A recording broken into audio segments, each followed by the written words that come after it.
Welcome to our final chapter, How to Help at Home. This is where everything comes together. Because learning readiness doesn't start in the classroom, it starts with you. You are your child's first and most important teacher. The home environment shapes how they think, feel, and learn.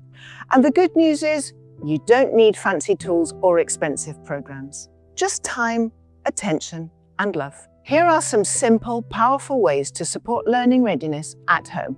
Talk often. Use rich vocabulary.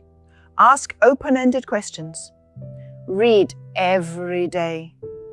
Let your child turn the pages, ask questions, and retell the story. Encourage play, especially imaginative play, and play with peers, but also playing on their own. Limit screen time. Choose quality content and watch together when possible. Promote physical activity, running, climbing, drawing, building. Create routines like a consistent bedtime or morning checklist. Teach emotional skills. Name feelings, model calm behavior, and talk about solutions. Everyday moments are learning opportunities. Cooking together teaches maths and sequencing. Sorting laundry builds categorization skills. Walking to the park sparks curiosity and conversation. You don't have to do everything perfectly. Just be present, be curious, and be consistent. Learning readiness isn't about knowing all the answers. It's about being ready to learn, and it's as much about the body as it is about the brain.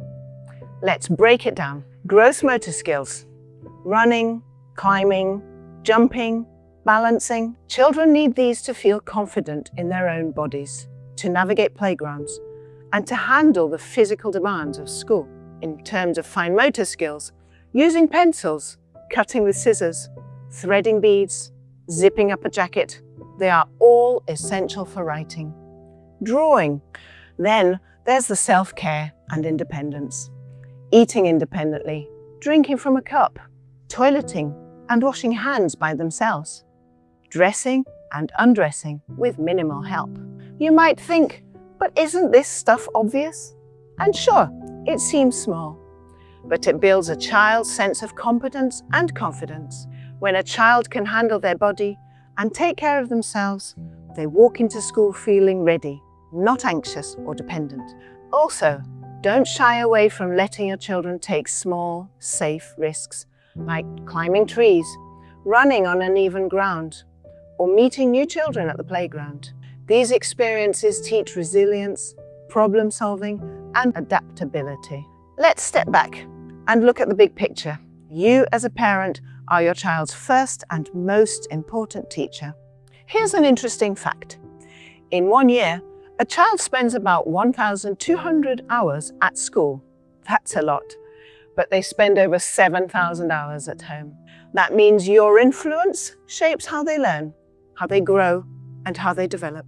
By supporting their independence, helping them handle frustration, and encourage rich language, fostering physical activity, and letting them navigate small social challenges, you are setting them up for lifelong success. With your support, your child is already on the path to success. Thank you for watching.